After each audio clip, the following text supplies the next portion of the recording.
കർത്താവായ യേശുക്രിസ്തുവിന്റെ തന്നെ തിരുനാമത്തില് എല്ലാ പ്രിയപ്പെട്ടവർക്കും വന്ദനത്തെയും സ്വാഗതത്തെയും അറിയിക്കുന്നു.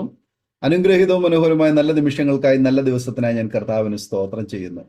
ഇന്ന് നമ്മുടെ ക്ഷണം സ്വീകരിച്ച അരോമാറ്റിയുടെ പ്രേക്ഷകരോടൊപ്പം അനുഗ്രഹിക്കപ്പെട്ട ജീവിതാനുഭവം, ദൈവം നടത്തിയ അത്ഭുതകരമായ വഴികളെയും കുറിച്ച് പങ്കുവയ്ക്കുവാൻ ജോയിൻ ചെയ്തിരിക്കുന്നത് കർത്താവിൻ്റെ ദാസൻ പ്രിയ കമലക്കണ്ണനാണ്.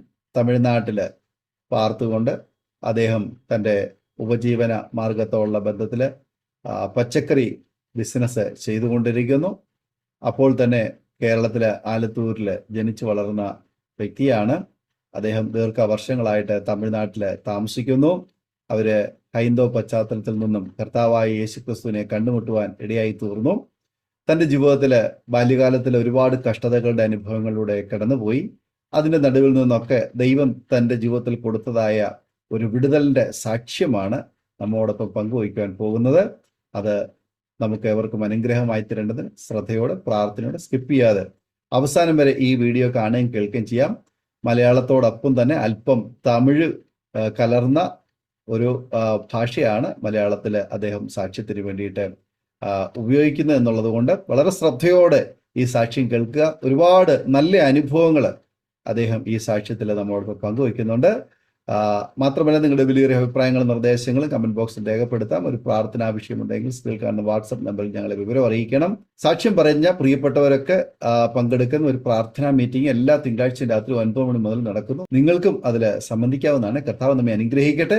കർത്താവിന്റെ ദാസൻ പ്രിയ കമലക്കണ്ണൻ അവരുടെ തികഞ്ഞ സ്നേഹത്തോടും ആദരവോടും കൂടി അരോമാറ്റിയുടെ പ്രേക്ഷകരോടൊപ്പം സമയം ചെലവഴിക്കുന്നതിനായിട്ട് ഞങ്ങൾ സ്വാഗതം ചെയ്തോളൂ. എൻ്റെ പേര് കമലക്കണ്ണനാണ്. ഞാനിവിടെ പൊള്ളാച്ചിയിലാണ് താമസിക്കുന്നത്. ഞാൻ ഈ പച്ചക്കറി മാർക്കറ്റിലാണ് ഞാൻ പണിക്ക് പോകുന്നത്. എൻ്റെ ജീവിതം അങ്ങനെ തമിഴ്നാട്ടിൽ തന്നെ ഞാൻ ജീവിച്ചു കൊണ്ടിരിക്കുന്നത്. ഇപ്പം നമുക്ക് എൻ്റെ ഭാര്യ പത്മജയാണ്. എൻ്റെ 2 മോനുണ്ട്, 2 മകനുകളുണ്ട്. മൂത്ത മകന് മാരേജ് കഴിഞ്ഞു. ചെറിയ മകൻ IT കമ്പനിയിൽ ഇവിടെ ചെന്നൈയിലാണ് ജോലി ചെയ്യുന്നത്. ഞങ്ങളിവിടെ പൊള്ളാച്ചിയിൽ താമസിക്കുന്നത്. പിന്നെ ഈ അരോമ TV സാക്ഷി പറയാൻ വേണ്ടിയിട്ട് എനിക്ക് ചാൻസ് കൊടുത്ത ഡാനിയൽ പാസ്റ്റർ ചാൻസ് കൊടുത്തവരാണ്. ഡാനിയൽ ജോൺ പാസ്റ്റാണ്. അതിന് വേണ്ടി സ്തോത്രം. ഞാൻ എൻ്റെ ജീവിതം ഇങ്ങനെ പോയി പറഞ്ഞാൽ, എൻ്റെ കുടുംബം ഇവിടെ, എൻ്റെ അച്ഛനമ്മയൊക്കെ ഇവിടെ കേരളത്തിലാണ് ജീവിച്ചത് അവരൊക്കെ. പിന്നെ ഞങ്ങൾ ജനിച്ചതും ജീവിക്കുന്നതൊക്കെ ഇവിടെ തമിഴ്നാട് പൊള്ളാച്ചി എന്ന സ്ഥലത്തിലാണ്. എൻ്റെ അമ്മയും അച്ഛനൊക്കെ വളരെ വളരെ കഷ്ടപ്പെട്ട കുടുംബമാണ്. ഒരു നേരം ആഹാരത്തിനും കൂടി ഇല്ലാതെ ഭയങ്കര കഷ്ടപ്പെട്ട കുടുംബമാണ്.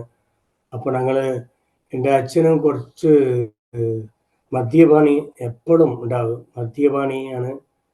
അവിടെ ഇടയ്ക്ക് വീട്ടിൽ ഞങ്ങളെയൊക്കെ നോക്കിയില്ല. ഇവിടെ അച്ഛനെ എവിടെയെങ്കിലും അച്ഛൻ്റെ അനിയത്തിയൊക്കെ ഇവിടെ 3 അനിയത്തിയുണ്ട്. കാലിക്കറ്റിൽ ഒരു അനിയത്തിയും, പിന്നെ അവിടെ കോയമ്പത്തൂർ സ്ഥലത്തിൽ ഒരു അനിയത്തിയും, പൊള്ളാച്ചി ഊത്തുക്കുളി സ്ഥലത്ത് ഒരു അനിയത്തിയുണ്ട്. അവിടെയൊക്കെ എല്ലാവിടേക്കും അവർ പോയിക്കൊണ്ടും മദ്യപാനം കളിച്ചിട്ട് അവിടെ തന്നെ പോകും. അവരും വീട്ടിൽ ഒരു കാര്യം നോക്കില്ല. ഞങ്ങൾക്ക് അമ്മയ്ക്ക് 6 കുട്ടികളാണ്. 6 കുട്ടിയിൽ അമ്മയ്ക്ക് മൂത്ത മകൻ പന്നീർശെൽവം പറഞ്ഞിട്ടാണ്. കുറച്ച് മന്ദബുദ്ധിയാണ്. മന്ദബുദ്ധിയായിരുന്നു. പിന്നെ ഫിക്സ് ഉണ്ടായിരുന്നു. പിന്നെ 40 കൊല്ലത്തിന് മുമ്പിൽ അവർ എവിടെയോ കാണാതെ പോയതാണ്. കാണാതെ പോയിട്ട് എവിടെയൊക്കെ എന്നൊക്കെ തെരഞ്ഞു, എവിടെയും കിട്ടിയില്ല. പിന്നെ രണ്ടാമത്തെ ചേച്ചി ഒരു ദുരാത്മ പിടിച്ചിട്ടുണ്ടായിരുന്നു. അവിടെ ഞങ്ങളെ എവിടെയോ സ്ഥലം, ഞങ്ങൾ ഹിന്ദു കുടുംബമാണ്. ഞങ്ങൾ എവിടെയൊക്കെ പോയി നോക്കി. പിന്നെ ലാസ്റ്റിലെ ചോട്ടാനിക്കര അവിടെയൊക്കെ പോയി. ഞങ്ങളെ ബന്ധുക്കൾ ഓർത്ത് വിളിച്ചിട്ട് പോയി ചോട്ടാനിക്കര പോയി. അവിടെയും പോയിട്ട് ചേച്ചിന് ഭേദമായില്ല, പിന്നെ ശരിയായില്ല. പിന്നെ ഇവിടെ വന്ന് ഇരിക്കുമ്പോഴാണ് ചേച്ചിയും സൂസൈഡ് ചെയ്തു. പിന്നെ മൂന്നാമത്തെ ഒരു ഏട്ടനുണ്ടായിരുന്നു. അവർ ഒരു വീട്ടില് അച്ഛൻ മദ്യപാനം കഴിച്ചുകൊണ്ട് ചെലവിനൊന്നും കൊടുക്കാതെ ഇരുന്നയാളെ അമ്മ ജോലിക്കൊക്കെ പോകും. ജോലിക്ക് പറഞ്ഞ കൂലിപ്പണിയാണ്. ഇത് ഉണക്കമുളകൊക്കെ കിള്ളിയിട്ടാണ്. അത് ഒരു 10 റുപ്യ ആ സമയത്തിൽ 10, 30, 40 കൊല്ലത്തിന് മുമ്പിൽ 10 റുപ്യ 12 റുപ്യ കിട്ടും. അതിനെ വെച്ചിട്ടാണ് അമ്മ ആ കുട്ടികൾക്ക് ആഹാരങ്ങൾ കുറച്ച് ചെയ്ത് കൊടുക്കും. എന്തെങ്കിലും ഇല്ലെങ്കിൽ അമ്മ വേറെ അടുത്ത് പോയി ചോദിക്കാനും പോവില്ല, എവിടെയും പോവില്ല, ചോദിക്കാനൊക്കെ പോവില്ല. എവിടെ അമ്മയ്ക്ക് ഒരു ചോദിച്ചിട്ട് ചോദിക്കാൻ അറിയില്ലെങ്കിൽ ഇല്ലെന്ന് പറഞ്ഞാൽ വിഷമിക്കില്ല. അവർ തരാണ് വിഷമിക്കുക പറഞ്ഞിട്ട് അവർ അമ്മ 10, 12 റുപ്യ എന്തെങ്കിലും കിട്ടിക്കഴിഞ്ഞാൽ റേഷൻ അരിയൊക്കെ കിട്ടിയ കുട്ടികൾക്കൊക്കെ അതിൽ തന്നെ കഞ്ചിയൊക്കെ വെച്ച് കൊടുത്തിട്ട് ഇതൊക്കെ ചെയ്തു. പിന്നെ ആഹാരത്തിന് കാരണം കൊണ്ടാണ് വലിയേട്ടൻ അങ്ങനെ പോയത്. 40 കൊല്ലത്തിന് മുമ്പ് ആഹാരത്തിന് വീട്ടിൽ ആഹാരം ഇല്ലാതെ കാരണം കൊണ്ടാണ് പോയപ്പോ എവിടെയും തെരഞ്ഞിട്ട് കിട്ടിയില്ല. പിന്നെ ചേച്ചി മരിച്ചു. പിന്നെ മൂന്നാമത്തെ ചേട്ടൻ ആഹാരമില്ലാതെ തന്നെ പുറത്ത് എവിടെയോ ജോലിക്ക് പോയി. ഒരു 1.5 പോയിട്ട് അതും ഒരു മാർക്കറ്റിൽ തന്നെ ഉണ്ടായിരുന്നു, പച്ചക്കറി മാർക്കറ്റിൽ. അവിടെ പോയിട്ട് ഒരു പട്ടി ഒന്ന് കടിച്ചു. പട്ടി കടിച്ചിട്ട് പിന്നെ ഇവിടെ വീട്ടിലേക്ക് വരുമ്പോ ഒരു 2 മാസമായി. 2 മാസമാണ് ഞങ്ങൾക്ക്. പിന്നെ അവൻ പറയാതെ കാരണം കൊണ്ട് ഞങ്ങള് അവൾക്ക് ട്രീറ്റ്മെന്റ് കൊടുക്കാൻ പറ്റിയില്ല. അതും ഫാഷൻ തലയ്ക്ക് കയറിയിട്ട് പിന്നെ അവിടെ ഒരാള് സുഹൃത്തുക്കൾ പറഞ്ഞിട്ടാണ് ഞങ്ങൾ കുന്നൂർ അവിടെ സിംസ് പാർക്ക് ഹോസ്പിറ്റലിൽ കൊണ്ടുപോയി. അവിടെ പോയിട്ട് ഇവിടെ ഈ ജീവിതം കിട്ടാൻ പറ്റില്ല എന്ന് പറഞ്ഞിട്ട് അവര് അവിടെ കൈവിട്ടു. പിന്നെ എൻ്റെ ഏട്ടൻ, മൂന്നാമത്തെ ഏട്ടനും മരിച്ചുപോയി. പിന്നെ നാലാമത്തത് എൻ്റെ പേര് കമലക്കനാണ്. പിന്നെ 5ാമത്തെ ഒരു അനിയത്തിയുണ്ട്. 6ാമത്തത് എൻ്റെ ഒരു അനിയനുണ്ട്. അനിയനക്ക് 3 പെൺകുട്ടികളാണ്. അനിയത്തിക്ക് ഒരു ചെക്കൻ മാത്രമേ ഉള്ളൂ. ഞങ്ങൾ പിന്നെ അങ്ങനെ ഇരുന്നുകൊണ്ടിരുന്നു. 4ാമത്തെ ഉണ്ടായതപ്പോൾ ഇവിടെ പോയി ഞാൻ ഒരു സ്കൂളിൻ്റെ അടുത്ത് പോയി ഇരുന്നു. അപ്പോൾ എന്താ ചെയ്യാൻ, നമ്മുടെ കുടുംബത്തിൽ ഒരു ആഹാരത്തിനും കൂടി ഇല്ലല്ലോ, എന്താ ചെയ്യാൻ എനിക്ക് ഒന്നും അറിയത്തില്ല. അപ്പോൾ 13, 14 വയസ്സില്ല. അങ്ങനെ ഇരുന്നു കൊണ്ടിരുന്നപ്പോഴാണ് ഒരേട്ടം ഞങ്ങൾ ചെഞ്ചേരി മലയിൽ ഒരു സ്ഥലത്തിൽ ചായ കടക്കി ഒരു ചായ ഇടാൻ പോകും, നീ വേണമെങ്കിൽ അവിടെ ജോലി മേടിച്ച് തരാണ് പറഞ്ഞു. പിന്നെ അവർ കൂടെ തന്നെ പോയി. അവിടെ പോയിട്ട് നാളെ പിന്നെ എൻ്റെ ടേബിളിൽ ഇലയൊക്കെ സാപ്പിട്ട ഇലയൊക്കെ ഉണ്ടാവില്ല, വേസ്റ്റേജ്, അതൊക്കെ എടുത്തിട്ട് അതൊക്കെ ക്ലീൻ ചെയ്യാൻ പറഞ്ഞു. പിന്നെ അങ്ങനെ തന്നെ ഉണ്ടായിരുന്നു. ഒരു 2-3 മാസം ഉണ്ടായിരുന്നു. പിന്നെ 2-3 മാസം കഴിഞ്ഞിട്ട് ഒരു മൂരിയൊക്കെ ഉണ്ടായിരുന്നു, മൂരി. അതൊക്കെ കൊണ്ടുപോയിട്ട് കാട്ടിൽ കൃഷിയിൽ കൊണ്ടുപോയിട്ട് ശരിയാക്കിയിട്ട് മേച്ചിട്ട് വരാൻ പറഞ്ഞു. അപ്പോൾ ഞാൻ പോയപ്പോൾ ഈ പണിയൊക്കെ ചായക്കടയിലും ചെയ്തിട്ട് 3 മണി ശേഷം അവിടെ പോയപ്പോൾ അവിടെ എന്തായി, ഞാൻ അങ്ങനെ ഉറങ്ങിപ്പോയി. അവിടെ ഉറങ്ങിപ്പോയപ്പോൾ മണി 6, 7 ആയപ്പോഴാണ് ഞാൻ തിരിച്ചു വരാതെ കണ്ട് അവരൊക്കെ വണ്ടി എടുത്തിട്ട് വന്നു. ഓണറൊക്കെ വന്നിട്ട് എവിടെ ചെക്കണ് പറഞ്ഞിട്ട് എല്ലാം എന്നെ തെരഞ്ഞു. പിന്നെ ഞാൻ ഒരു ഇടത്തിലേക്ക് കിടക്കുന്നത് കണ്ടിട്ട് എന്നെ എണിപ്പിച്ചു. എവിടെയാ മൂരിയൊക്കെ അവിടെ ചോദിച്ചപ്പോൾ ഞാൻ അവിടെ അറിയത്തില്ല എന്ന് പറഞ്ഞു. 13, 14 വയസ്സില്ല. അപ്പോൾ അവരൊക്കെ അങ്ങനെ തെരഞ്ഞ് ആ മൂരിയൊക്കെ പിടിച്ചിട്ട് എന്നെ വിളിച്ചിട്ട് പോയപ്പോൾ ആ ഓണറില് ആ വീട്ടിൽ തന്നെ ചായക്കടയിൽ ഓണറിന്റെ വീട്ടിലുണ്ടായിരുന്നു. എന്നെ പോയ ഉടനെ തല്ലി, കന്നത്തിൽ ഒരു തല്ലി. ഇപ്പോൾ എന്താണ് അങ്ങനെ ചെയ്തെന്ന് പറഞ്ഞു. എനിക്കറിയാതെ ഉറങ്ങിപ്പോയി എന്ന് പറഞ്ഞു. പിന്നെ എനിക്ക് ആരും ഹെൽപ്പിന് ആളില്ല. അവള് സംസാരിക്കാൻ ഒരുത്തില്ലാതെ കാരണം കൊണ്ട് എൻ്റെ അമ്മീനെ നോക്കണം, എനിക്ക് വീട്ടിലേക്ക് പോകണമെന്ന് പറഞ്ഞു. അപ്പൊ കഴിഞ്ഞപ്പോൾ അവർ ഇരിക്കി പറഞ്ഞിട്ട് പിന്നെ ഒരാഴ്ച കളിച്ചിട്ട് എനിക്ക് ഒരു 3 മാസം ചെയ്തപ്പോൾ 200 റുപ്യ എന്തൊക്കെ കൊടുത്ത് എന്നെ അയച്ചു വിട്ടു. പിന്നെ ഇവിടെ വന്നിരുന്നപ്പോഴാണ് എന്താ ചെയ്യാനും അറിയാത്തപ്പോ ഒരു അടുത്തുള്ള ചെക്കൻ പറഞ്ഞു, നമുക്ക് ലാട്ടറി കച്ചവടം ചെയ്യാം. ലാട്ടറിയിൽ അപ്പോൾ കച്ചവടം 1 റുപ്യാണ് ഒരു ടിക്കറ്റിന്റെ വില. അതൊക്കെ അവർ കൊടുത്ത പൈസ കുറച്ച് വീട്ടിലേക്ക് അമ്മയ്ക്ക് കൊടുത്തിട്ട് ബാക്കിയുള്ള പൈസ കൊണ്ട് ഞാൻ പിന്നെ ലാട്ടറി കച്ചവടം ചെയ്തു. നാട്ടിൽ കച്ചവടം ചെയ്യുമ്പോൾ ഒരു 30 റുപ്യന് മാത്രമേ ടിക്കറ്റ് എടുത്തു. ആ ടിക്കറ്റ് ഉണ്ട് എടുത്തിട്ട് മാർക്കറ്റിന്റെ ഉള്ളിൽ പോയതാണ്. അപ്പോഴാണ് പച്ചക്കറി മാർക്കറ്റിന്റെ ഉള്ളിൽ പോയപ്പോഴാണ് ഒരുത്തർ ഒരാട്ടൻ നല്ല ഏട്ടനാണ്. അവര് 30 ടിക്കറ്റും ഞാൻ തന്നെ മേടിച്ചോളാം, ഒരു അരമണിക്കൂർ കഴിഞ്ഞിട്ട് പൈസ തരാൻ പറഞ്ഞിട്ട് എന്നെ ഇരിക്കാൻ വരുന്നിട്ട് പോയതാണ്. പോയിട്ട് അവർ തിരിച്ച് വന്നേ ഇല്ല. ഞാൻ അവിടെ തന്നെ ഉണ്ടായിരുന്നു. അവർ വേറെ എവിടെയോ ജോലിക്ക് വേണ്ടി സ്ഥലത്തിന് വേണ്ടി പോയതാണ്.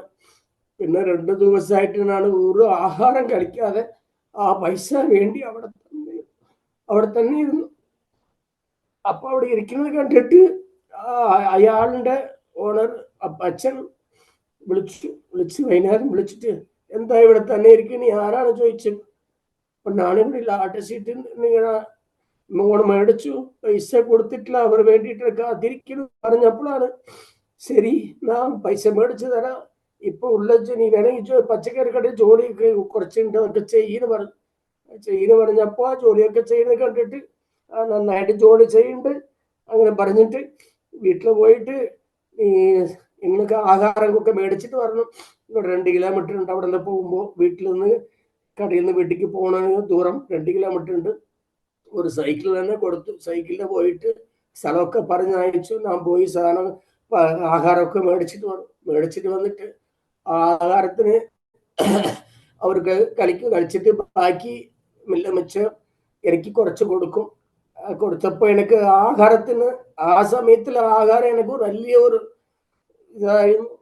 പിന്നെ ആഹാരത്തിന് കഴിച്ചിട്ട് പിന്നെ രാവിലെ നേരത്തെ എണിച്ചു പണിയിലൊക്കെ ചെയ്യാൻ ആരംഭിച്ചപ്പോഴാണ് അവർ പറഞ്ഞു നീ എപ്പോഴും ഇവിടെ തന്നെ ഇരിക്കി, പിന്നെ ഉനക്ക് ഇരുന്നോ, ഉനക്ക് എപ്പോഴും 3 നേരത്തിലെ ആഹാരം നന്നായിട്ട് തരാന്ന് പറഞ്ഞപ്പോൾ എനിക്ക് അത് മതിയെന്ന് പറഞ്ഞിട്ട് 20 കൊല്ലായിട്ട് ഞാൻ അവരുടെ അടുത്ത് 15 കൊല്ലായിട്ട് ഒരു പൈസ കൂടി മേടിച്ചില്ല. ഇടയ്ക്കിടയ്ക്ക് ഞാൻ വീട്ടിലേക്ക് ആഴ്ചക്ക് വരുമ്പോ എന്തെങ്കിലും 100 റുപ്യ 150 റുപ്യ കൊടുക്കും. ആ സമയത്തിൽ അത് കൊണ്ടുവന്ന് അമ്മയ്ക്ക് കൊടുത്തിട്ട് പിന്നെ അങ്ങനെ സൈക്കിൾ തന്നെ കടയ്ക്ക് പോയിട്ട് അവിടെ തന്നെ ഉണ്ടായിരുന്നു. ആ സമയത്തിലാണ് മാർക്കറ്റിന്റെ ഉള്ളിലൊക്കെ ഈ മദ്യപാനം കളിക്കലും പിന്നെ ഈ ഗഞ്ചാ കളിക്കലും എല്ലാവരും അടുത്തടുത്ത് അങ്ങനെ എല്ലാം ഓരോ കാര്യങ്ങൾ ചെയ്തുകൊണ്ടിരിക്കും. ഞാൻ അവരുടെ അടുത്താണ് കിടക്കുമ്പോഴും എല്ലാവരും വിളിക്കും, ഇതൊക്കെ കുറച്ച് കുടിച്ചോ നീ, കുറച്ച് കളിച്ചോ എന്നൊക്കെ പറയും. ഞാൻ എൻ്റെ കുടുംബത്തിനെ വിചാരിച്ചിട്ട് നാളാം മണിയായിപ്പോയി എന്താ ചെയ്ത് പറഞ്ഞിട്ട് ഞാൻ ഒരു കാര്യം അവരോട് ഇടപെട്ടിട്ടില്ല. ഇന്ന് വരെ അതൊന്നുമില്ല. പിന്നെ ഞാൻ ഒരു 27-ാമത്തെ വയസ്സിലാണ് ലാടിച്ചിരി മേടിച്ച ഏട്ടനില്ല അവിടെ മോണാണ് MLA. നല്ല ഞാൻ അവിടെ 13 കൊല്ലം നല്ല പണി ചെയ്തപ്പോ എനിക്ക് MLA എന്നെ നന്നായിട്ട് നോക്കി. പിന്നെ എനിക്ക് കളിക്കണം പറഞ്ഞിട്ടാണ് ആലത്തൂരിലെ എൻ്റെ ഭാര്യ, അതായത് ഈ സനൂപിന് ചാച്ചി പറഞ്ഞ സനൂപിന്റെ അമ്മയില്ലേ സഹുന്തലാന്റെ അണിയത്തിയാണ് എൻ്റെ ഭാര്യ പത്മജാണ്. പിന്നെ ഞങ്ങൾ കല്യാണം കഴിച്ചിട്ട് പിന്നെ കുറച്ച് അങ്ങനെ ഇരുന്നപ്പോഴാണ് ഗർഭിണിയായി.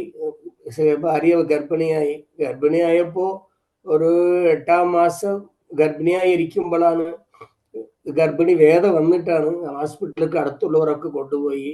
എനിക്കും പൈസ ഒന്നും വലിയ ഓർത്ത് കിട്ടില്ല, കുറച്ചേ ഉണ്ടായിരുന്നു. പിന്നെ ഹോസ്പിറ്റലിൽ കൊണ്ടുപോയപ്പോൾ അവർ പറഞ്ഞു ഈ പണിക്കുടന്ന് പറയുന്നത് ഉടഞ്ഞു പൊട്ടിപ്പോയി, കുട്ടീൻ്റെ കാലാണ് തലയ്ക്ക് വെളിയിൽ വരുന്നത്, അപ്പോൾ കുളന്ന് കിട്ടില്ല, അത് 8-ാം മാസമാണ് ഡോക്ടർ പറഞ്ഞു. പിന്നെ ഇല്ലെങ്കിൽ ഡോക്ടർ എങ്ങനെയായാലും കൊടുക്കുന്നു പറഞ്ഞു. എടുത്ത് കൊടുക്കും, സുഖമായിട്ട് തായും കുട്ടിയും 2 സുഖമായിട്ട് വേണമെന്ന് പറഞ്ഞപ്പോൾ എല്ലാം അങ്ങനത്തെ കിട്ടിയില്ല, എന്തായാലും കിട്ടില്ല, എന്തായാലും കുളന്ന കുട്ടി മരിച്ചു തന്നെ പോകുമെന്ന് പറഞ്ഞു. പിന്നെ അങ്ങനെ നോക്കുമ്പോൾ ഡോക്ടർ കുട്ടി കുറച്ചു നേരം കാണിച്ചിട്ട് ഓപ്പറേഷൻ ചെയ്തു. പിന്നെ കുട്ടി മരിച്ചു എന്ന് പറഞ്ഞപ്പോൾ ഞാൻ പിന്നെ ഭയങ്കര ഹിന്ദുവിൽ ரொம்ப ഉണ്ടായിരുന്നു. ശബരിമലയ്ക്കൊക്കെ ഒരു 10-12 വർഷം പോയിട്ടുണ്ടായിരുന്നു. ശബരിമല പോയിട്ട് ഞാൻ നന്നായിട്ട് ശബരിമലയ്ക്ക് പോകും, എല്ലാ ദൈവങ്ങളെയും നന്നായിട്ട് കൈയെടുക്കും. അപ്പൊ തന്നെ ഞാൻ വിചാരിച്ചു, ഹോസ്പിറ്റലിന്റെ മുമ്പിൽ തന്നെ എന്താ ഇത്ര ദൈവങ്ങളാണ് വിളിച്ചല്ലോ, ഒരു ദൈവം കൂടി എനിക്ക് ഹെൽപ്പ് ചെയ്തില്ലല്ലോ, എൻ കുട്ടി ഇങ്ങനെ പോയല്ലോ എന്ന് പറഞ്ഞിട്ട് വിഷമിച്ച് അങ്ങനെ കിടന്നു.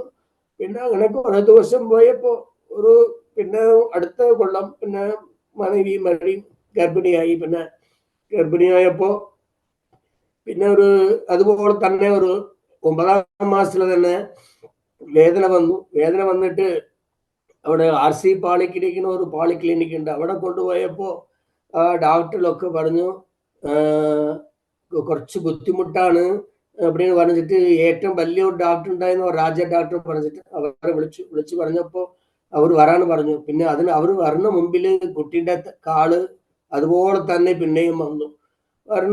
പറഞ്ഞപ്പോ അവർ എന്നടുത്ത് വന്ന് കയ്യെടുത്തിടാൻ പറഞ്ഞു. എന്തെങ്കിലും കുട്ടി എന്തെങ്കിലും ആയിക്കളിച്ചാൽ ഞങ്ങൾ പൊറുപ്പല്ല പറഞ്ഞിട്ട് സൈൻ ഇടാൻ വേണ്ടി പറഞ്ഞു. അപ്പൊ ഞാൻ പറഞ്ഞു എന്തെങ്കിലും ഓരോടത്ത് പറഞ്ഞിട്ട് കുറച്ച് പൈസ വേണമെങ്കിൽ മേടിച്ചു തരാം, എന്തെങ്കിലും എനിക്ക് ഹെൽപ്പ് ചെയ്യും, കുട്ടിയും ഭാര്യയും രണ്ടാം പറഞ്ഞപ്പോ അവര് പൈസനെ വേണ്ടിയിട്ട് ഞങ്ങൾ ജോലി ചെയ്യുന്നതല്ല, കുട്ടിക്ക് ആള് വന്നു പിന്നെ ഞങ്ങൾ സൈൻ ഇടാൻ പറഞ്ഞപ്പോ സൈൻ ഇടണമെന്നും പറഞ്ഞു. അപ്പൊ ഞാൻ എന്തെങ്കിലും പിന്നെ എന്താ ചെയ്യാ പറഞ്ഞിട്ട് സൈൻ ഇട്ട് കഴിഞ്ഞു. സൈൻ ഇട്ടപ്പോഴാണ് എൻ്റെ ഭാര്യയുടെ വലിയ ഏട്ടൻ കൃഷ്ണമൂർത്തി മധുരയിലുണ്ടായിരുന്നു. അവരെപ്പോഴും പറയും കർത്താവിനെ വിളിക്ക്, യേശുവാണ് നമ്മ ജീവനുള്ള ദേവൻ, ആ ജീവനെ കർത്താവിനെ വിളിക്കുന്നു പറയും. ഇപ്പൊ ഞാൻ ചോദിക്കുക എങ്ങനെയാണ് നമുക്ക് 1008 ദൈവങ്ങൾ ഉണ്ടാലോ, എല്ലാ ദൈവങ്ങളെയാണ് വഴിപെട്ടുകൊണ്ടിരിക്കുന്നത്, എങ്ങനെ അതൊക്കെ മറന്നിട്ട് എങ്ങനെ കർത്താവിനെ വിളിക്കുക, എനിക്ക് അറിയത്തില്ല പറഞ്ഞപ്പോഴാണ് ഇല്ല നീ വിളിക്ക്, നീ വിളിച്ചാലേ ഉനക്ക് ആണ്ടവർക്ക് അത്ഭുതം ചെയ്യുന്നു പറഞ്ഞു. അപ്പോഴാണ് എന്ത് ചെയ്യാൻ അറിയാത്ത ആ ഒരു വാക്യം അവർ കൃഷ്ണമൂർത്തിയമ്മ പറഞ്ഞപ്പോ എൻ്റെ ഭാര്യയുടെ ഏട്ടൻ പറഞ്ഞ ഓർമ്മയ്ക്ക് വന്നു. അപ്പൊ തന്നെയാണ് ഓപ്പറേഷൻ തിയേറ്ററിന്റെ വാസല് അങ്ങനെ തിയേറ്റർ മുമ്പിൽ നിന്നുകൊണ്ടിരുന്നു. എന്നിട്ട് ആണ്ടവരെ യേശുവെ എന്നെ കുട്ടിയെ ഭാര്യ എനിക്ക് സുഖമായിട്ട് കിട്ടണം, നന്നായി ജീവനോടെ കിട്ടണം അങ്ങനെ പ്രാർത്ഥിച്ചു. അടുത്ത സെക്കൻഡാണ് ഒരു 2-3 നഴ്സുകൾ വാതിൽ തുറന്നിട്ട് അപ്പുറമൊക്കെ ഓടി. പിന്നെ അവിടെ പിന്നെ ബാഗിൽ തന്നെ ഓടിപ്പോയി. എന്താ പറ്റി എന്താണ് ചോദിച്ചപ്പോഴാണ് അവര് ഇല്ല വന്നിട്ട് പറയാണ്ട് പോയി. പിന്നെ ലാസ്റ്റില് കുറച്ചു നേരം കാണിച്ചിട്ട് ആ വലിയ ഡോക്ടർ രാജ ഡോക്ടർ പറഞ്ഞ ഡോക്ടർ വന്നിട്ട് വെളിയിൽ വന്നിട്ട് എന്നെ വന്ന് അങ്ങനെ തോല് തട്ടി കൊടുത്തു. അപ്പൊ എന്താ ഡോക്ടർ എന്ന് ചോദിച്ചപ്പോഴാണ് പറഞ്ഞത് കാല് വന്നിട്ടുണ്ടായിരുന്നു, ഓപ്പറേഷൻ ചെയ്യാൻ കത്തിയൊക്കെ എടുത്ത് വയറൊക്കെ എടുത്ത് കിളിക്കാൻ പോകുന്ന സമയത്തിലാണ് കുട്ടി ആ കാല് ഉള്ളിലെ പോയി തല മുന്നിലെ വന്ന് അങ്ങനെ സുഖപ്രസവമായി കഴിഞ്ഞു പറഞ്ഞു. അപ്പോഴാണ് എനിക്ക് വളരെ സന്തോഷം. ഡോക്ടർ പറഞ്ഞു ഈ ഇത്ര ദിവസത്തിന് ഞാൻ ഇതുപോലെ ഒരു ഓപ്പറേഷൻ ചെയ്തിട്ടില്ല, ഇങ്ങനെ ചെയ്യാൻ വേണ്ടിയിട്ട് ഒരു സെക്കൻഡ് മുമ്പിലാണ് ഈ അത്ഭുതം നടന്നത്, അത് എങ്ങനെയാണ് അറിയില്ലാണ് പറഞ്ഞു.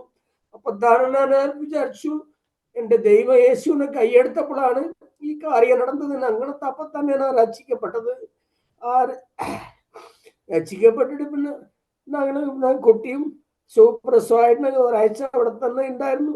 ഓണർ അതൊക്കെ നല്ലോണം ഹെൽപ്പ് ചെയ്തു. ഹോസ്പിറ്റലിലെ പൈസ ഒക്കെ കെട്ടിയവർ തന്നെ ഞങ്ങൾ വീട്ടിലേക്കൊക്കെ എത്തി. ഒരു ചെറിയ റൂമിലാണ് ഞങ്ങൾ 40 റുപ്യാണ് വാടക, വീട്ടിൽ ചെറിയ വീട്ടിലുണ്ടായിരുന്നത്. ഒരു മാസം വാടക 40 റുപ്യാണ്. പിന്നെ വന്നിട്ട് ഞാൻ ആ കുട്ടികൾ അങ്ങനെ വളർത്തി കൊണ്ടുപോയിക്കൊണ്ടിരുന്നു. പിന്നെ രണ്ടാമത്തെ അതുപോലെ തന്നെ ദയാനന്ദന് വന്നിട്ട് രണ്ടാമത്തെ മകനും അതുപോലെ തന്നെ നന്നായിട്ട് പ്രസവിച്ചു. ഞങ്ങൾ അത് ഓപ്പറേഷനാണ്. കുട്ടി കുറച്ച് വെയിറ്റ് ഉണ്ട്, ഓപ്പറേഷൻ ചെയ്ത് തന്നെ എടുക്കണം പറഞ്ഞു. പിന്നെ അത് ചെയ്തപ്പോ ശരി കുട്ടി നന്നായിട്ട് കിട്ടി. ദൈവത്തിന് സ്തോത്രം. 2 മോനെ അങ്ങനെ വളർത്തിക്കൊണ്ട് വന്നുകൊണ്ടിരുന്നു. പിന്നെ മാർക്കറ്റിലുള്ളപ്പോ ചാക്കൊക്കെ തൂക്കും, 80 കിലോ 70 കിലോയുടെ മൂട്ടയൊക്കെ തൂക്കിയിട്ട് ആണ് അങ്ങനെ പണി ചെയ്യുമ്പോ ഈ കഴുത്തില് എപ്പോഴും എനിക്ക് ഒരു വേദന ഉണ്ടാവും, നരമ്പ് അങ്ങനെ ഒരു സൈഡ് തന്നെ ഇങ്ങനെ ഉണ്ടാവും. അപ്പൊ ഒരു ഡോക്ടർ അടുത്ത്, എന്റെ കുറച്ച് പരിചയമുള്ള ഡോക്ടറാണ്, എൻ്റെ ഏജിലുള്ള ഡോക്ടറാണ്, അവിടെ അടുത്ത് പോയി പോയിട്ട് ഡോക്ടർ അക്കുപഞ്ചറാണ്, അക്കുപഞ്ചർ ഡോക്ടർ. ഞാൻ പോയപ്പോൾ അത് നമുക്ക് ഒരു ശരിയാക്കാം, ഒന്നും പ്രശ്നമില്ല പറഞ്ഞിട്ട് എൻ്റെ കയ്യിൻ്റെ ഇവിടെ ഒരു ഇഞ്ചക്ഷൻ, ഒരു ചെറിയ ഊസി എടുത്തിട്ട് അങ്ങനെ കുത്തി കുത്തി കുത്തി കുത്തി ഈ കഴുത്തേക്ക് പോണ നരമ്പ് പിടിച്ചിട്ടുണ്ടാവും, ശരിയാക്കാണ് പറഞ്ഞത്. എൻ്റെ ബോധം പോയി. എൻ്റെ ബോധം പോയി ഞാൻ വിചാരിച്ചു എൻ്റെ ബോധം പോയല്ലാതെ എൻ്റെ ജീവനേ പോയി, ഞാൻ മരിച്ചവനാണ്.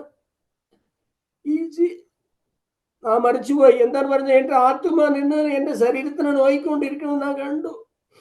ഡോക്ടർ, എൻ്റെ ഓണറിന്റെ അണിയ അവിടെ വന്നു ഡോക്ടറിനെ കാണാൻ വേണ്ടിയിട്ട്.